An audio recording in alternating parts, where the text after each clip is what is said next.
Suite de cette édition, les groupes armés terroristes n'ont donc pas pu résister à la puissance des FAMA et leurs partenaires.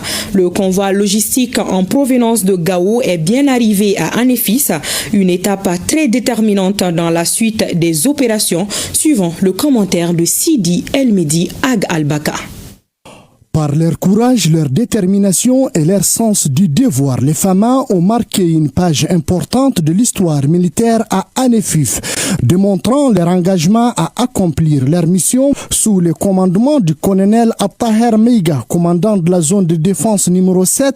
Les FAMA et leurs partenaires ont enseigné aux groupes armés terroristes du FLA et du JNIM des leçons qui seront éternellement gravées dans la mémoire du commun des mortels. Permettez-moi de saluer la résilience, de saluer le courage de mes hommes à Anefis, les valeureux combattants qui se sont montrés dignes d'un Babemba, dignes d'un Firoun, dignes d'un Soni à l'hiver. Ils se sont battus des jours durant contre les terroristes. Donc ici je salue leur courage et leur bravoure.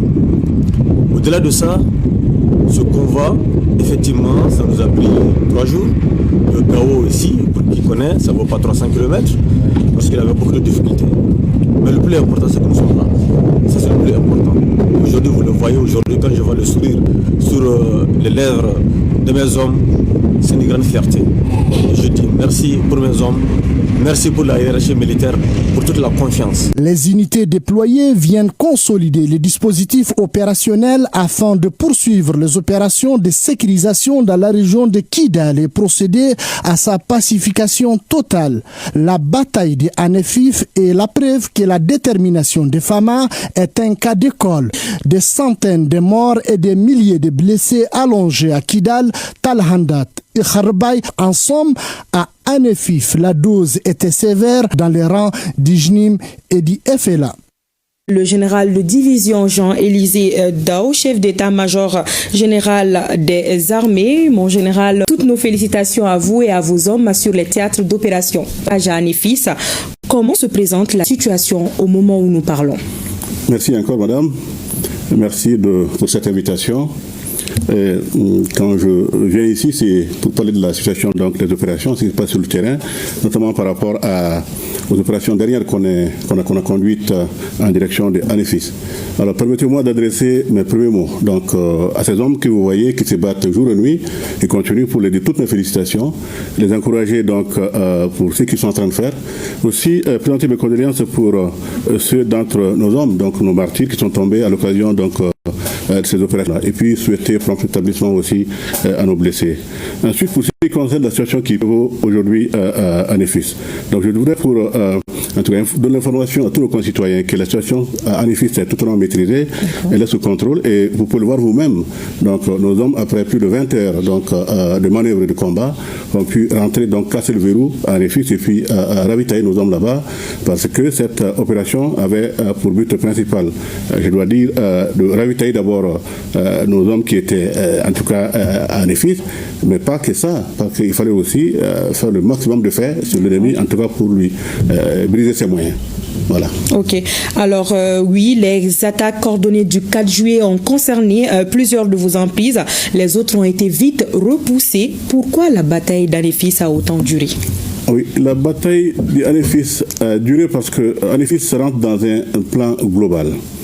Alors, le fait que l'ennemi ait pris la décision de submerger Anefis, de sortir avec tous ses moyens, fait partie de nos prévisions en réalité. Pourquoi? Parce que quand nous cédions Kidal et Tissarit, l'ennemi était loin d'imaginer que il pouvait se retrouver face à la résistance qu'on lui a imposée en ces moments-là, parce qu'on a fait en sorte qu'il soit euphorisé par ce très temporaire de la ville de Kidal. Il faut nous permettre de l'avoir apporté parce qu'il fallait que cet ennemi-là, il sorte tous ses moyens parce que chaque fois qu'on va à son contact, qu'on va à sa recherche, il arrive à se dissimuler, à se cacher, ainsi de suite. Donc, en effet, c'est un terrain véritablement plat et puis il a eu le temps, cet ennemi, de sortir et ça nous a permis, en tout cas, de l'avoir de manière frontale et puis de manière très brutale, on l'a frappé. Le lion a rugi à Néfis. Les guerriers du Mali contrôlent cette zone stratégique du pays. Fin de séjour clandestin des groupes armés terroristes dans cette localité. C'est la riposte d'une armée dévouée réaffirmant son engagement pour la sauvegarde de la patrie et l'intégrité du territoire du Mali en digne héritier de ses aïeux. Une ordonnance qui panse une plaie qui avait donné l'impression de gangréner. Résultat des opérations conjointes sur l'ensemble du territoire menées par les forces armées maliennes, appuyées par leurs partenaires d'Africa Corps. Dans un communiqué officiel, l'état-major général des armées précise que dans la nuit du 9 juillet 2026, un important convoi logistique en provenance de Gao est arrivé à Anéfis. Les actions aéroterrestres engagées ont permis donc de sécuriser l'itinéraire et l'entrée dans la localité, cela malgré plusieurs accrochages et embuscades menées par les groupes armés terroristes du JNIM, du FLA et de leurs alliés qui ont donc recouru à des drones kamikazes. L'ennemi a donc plié bagages. Un détail important, 48 heures auparavant, les FAMA avaient nettoyé les positions stratégiques tenues par les terroristes à Anéfis, rétablissant les conditions nécessaires à la progression du dispositif. L'état-major général des armées communique sur le bilan provisoire des opérations aéroterrestres de ces dernières 24 heures sur les différents théâtres. Il fait état de 15 frappes aériennes dans les localités d'Anéfis, Tablichat Gao et Koulibaly-Sévaré, 12 véhicules de combat détruits, près d'une centaine de terroristes neutralisés. Des opérations qui se poursuivront avec détermination, rigueur et professionnalisme avec la traque des groupes armés terroristes jusque dans leur dernier retranchement. Une assurance donnée par l'état-major général des forces armées. La bravo par les actes. Alors, les enjeux de Anéfis sont nombreux. Alors, du point de vue tactique pour nous d'abord, mais surtout quand je veux parler du côté ennemi, c'était surtout stratégique parce que, comme je venais de l'annoncer, le fait pour lui penser que céder la ville de Kidal était une faiblesse, céder la ville de c'était une faiblesse, donc tout de suite, alors il s'est permis donc de sortir avec tous les moyens qu'il avait en tout cas apportés, que l'on a détruit une première fois, et ensuite ayant reçu des renforts donc de certaines parties donc de certains pays frontaliers, alors que nous avons ensuite brisé. Donc cela faisait partie nous aussi de notre stratégie en fait. Donc l'enjeu pour nous à Anéfis c'est surtout tactique parce qu'à Anéfis ça nous permettait, du moins ça nous permet toujours de garder la porte sur Kidal et de continuer à protéger Agalok, puis Tessalit. Mais nous souhaitions que l'ennemi sorte avec toutes ses forces parce que c'est tout le caché. Il l'a fait cette fois-ci. On l'a frappé durement 3 fois d'ailleurs, après toutes ces heures de manœuvre, donc de combat donc, et d'appui fait. Et c'est là, l'ennemi s'est rendu compte en tout cas que les moyens qu'il a engagés, espérant récupérer Anéfis, donc c'était vain pour lui. Alors pour eux, avoir Anéfis allait nous couper de notre unité, notre emprise d'Agalok. Mais voilà, donc on était là pour montrer que, conformément à nos plans, il fallait laisser à l'ennemi une certaine conviction donc, de notre faiblesse et puis donc le frapper donc de plein fouet. Ok. En quoi cette localité peut-elle être considérée comme stratégique pour les deux parties? Oui, stratégique pour surtout les groupes armés, parce que pour eux, quand ils ont Anéfis, donc Anéfis, c'est la porte aussi, je dirais, donc à la sortie de Kidal vers Gao. Alors, du coup, c'est un terrain dans lequel, donc sur lequel passe beaucoup de trafic, parce que vous savez, Anéfis, ça donne directement donc sur le TNMC, et puis ça peut continuer. De l'autre côté, au sud, ça peut continuer jusqu'à Itébéda, ça peut remonter un peu donc, vers l'État Masna et accéder aux autres pays, voyez-vous. Donc pour eux, c'est important. Une fois qu'ils ont Anéfis, pour eux, c'est un blocage, puisque c'est des gens qui revendiquent l'indépendance, l'application de la charia, ils veulent un espace, et Anéfis allait être quand même un point très important, en plus de Kidal qu'ils pensaient avoir. Donc ils se sont, comme je l'ai dit, euphorisés de cette situation-là. Et puis, bon, pour nous, c'est important, comme je l'ai dit, parce que au plan tactique, d'abord, il fallait qu'on conserve Anéfis comme une sorte d'appât, et puis les frapper. Et le but ultime étant donc, de réduire les moyens majeurs donc, qu'ils ont, et eu égard à tout ce qu'ils obtiennent comme soutien de la part, donc, on sait, des pays étrangers, parce qu'aujourd'hui, les moyens que les terroristes utilisent aujourd'hui, les moyens qu'ils font sortir sont dignes comme des moyens d'État. Donc, c'est pour vous dire que vraiment, pour eux, c'était stratégique, mais pour nous, l'avantage est surtout tactique d'abord. Et plus tard, ça nous permettra de garder, en tout cas, donc, l'emprise sur cet endroit-là. D'accord. Et est-ce qu'on va dire que cette reprise du contrôle de Anefis constitue-t-elle un point de basculement dans le conflit? Un point de basculement, peut-être oui, parce que, comme je l'ai dit pour nous, le but pour nous ultime, c'est quoi? Il faut casser les moyens majeurs de l'ennemi. Il disposait de blindés, il disposait donc de mitrailleuses antiaériennes, de canons anti-chars, et puis d'une certaine artillerie qui pouvait tirer à une certaine distance. Et il fallait vraiment qu'on attire pour tous ces engins-là pour les détruire. Et ce qui a été fait. Donc c'est surtout pour nous réduire les capacités de l'ennemi. Et ce qu'on a fait depuis d'ailleurs le 25 avril, on continue avec une campagne aérienne assez intense. Donc et du côté de l'ennemi, ça aurait pu une bascule s'il gagnait. Mais il ne pouvait pas parce que, comme je le dis, global pour nous, qui nous permettait petit à petit de réduire l'ennemi, donc ses capacités. Et puis voilà, donc il s'est laissé prendre, espérer avoir contrôle Anefis, mais ce n'est pas possible. D'accord. Et qu'en est-il de la situation de Kidal? Alors, pour vous parler de Kidal, quand on dit Kidal, les gens ont tendance à voir la région. Mais en réalité, la ville de Kidal, ou la ville de Agalok, c'est des parties du Mali.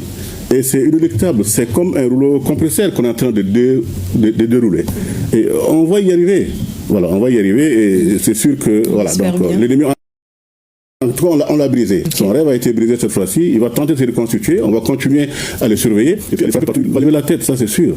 Et nous n'avons pas fini parce que quand on a récupéré Anefis, on a cassé le verrou, on a ravitaillé nos hommes, on a continué à faire donc, le ratissage et ça continue. Et même aujourd'hui, les opérations continuent. Vous avez pu voir le communiqué qui est passé tout de suite, qui fait cas de destruction toujours.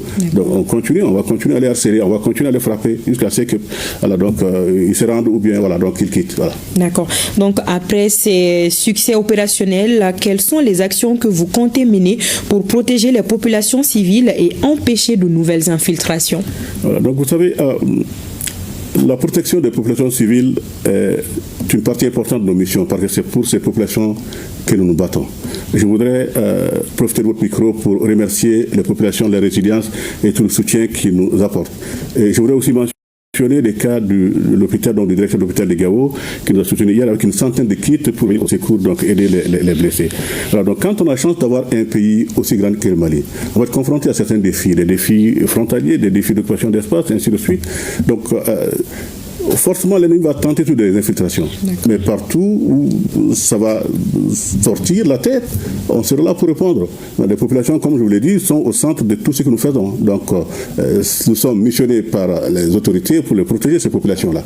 Donc, nous ne pouvons en aucune manière ne pas prendre en compte cet aspect-là. Il est très important d'ailleurs pour nous, parce que notre légitimité, je dois aussi le dire, nous la tirons de cette protection des populations parce que nous voulons rester crédibles auprès d'elles, donc remplir notre serment.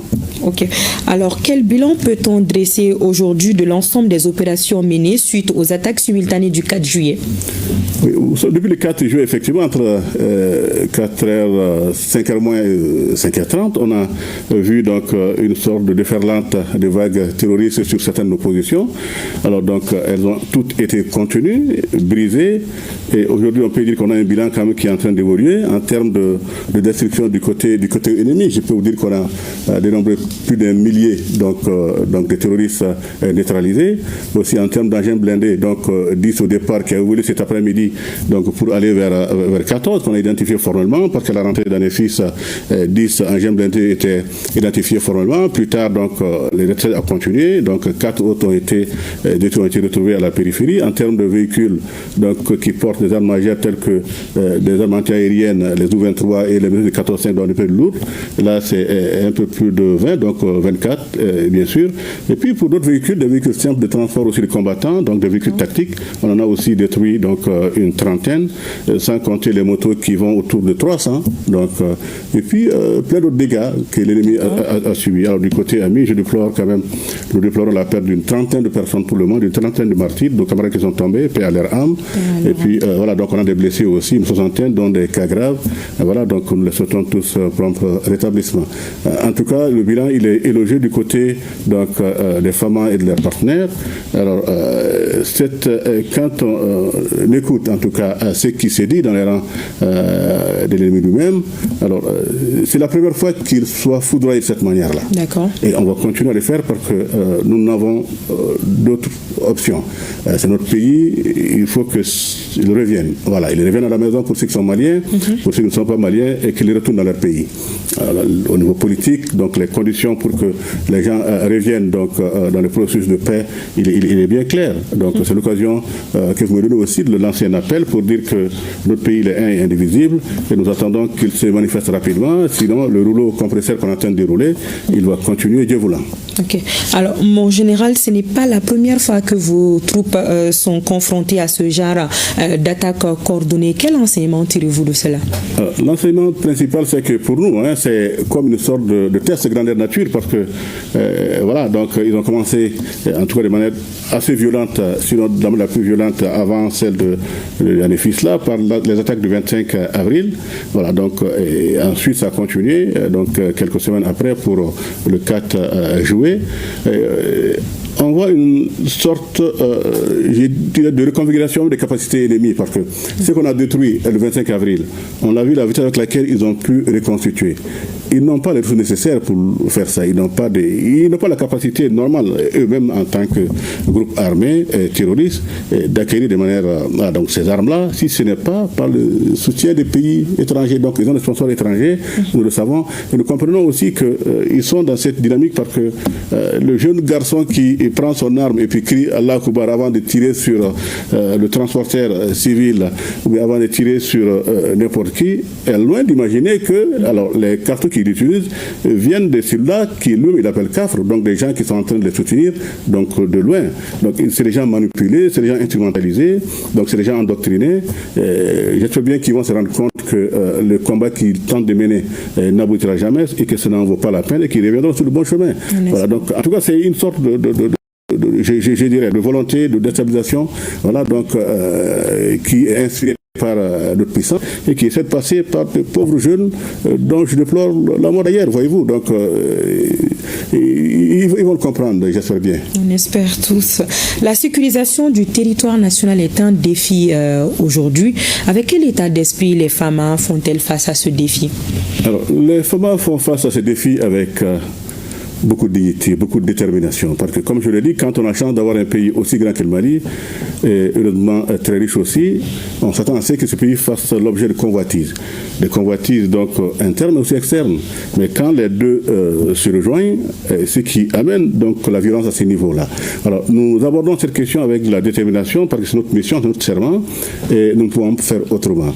Alors, notre peuple nous a missionné pour le protéger, pour protéger nos frontières, et puis c'est ce que nous faisons. Donc, il n'y a aucun esprit de recul. On va continuer. Et puis, permettons une fois de plus de dire mes félicitations non seulement aux soldats, et à toute la chaîne de commandement, donc du PC tactique de Gao qui a mené, donc conduit cette opération, au commandant du secteur de Kidal, toutes mes félicitations, et surtout à leurs hommes aussi. On est tout déterminés, et puis et tant qu'ils ne vont pas déposer les armes, nous n'allons pas laisser continuer jusqu'à ce que leurs armes se taisent. Alors, un dernier message pour vos partenaires?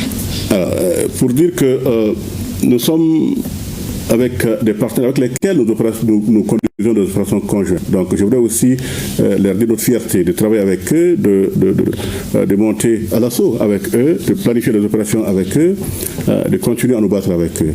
Alors, nous savons que le fait pour eux d'accepter de venir en partenariat avec nous et les résultats qu'on a pu engager ensemble, tout cela est le fruit quand même d'une certaine sincérité.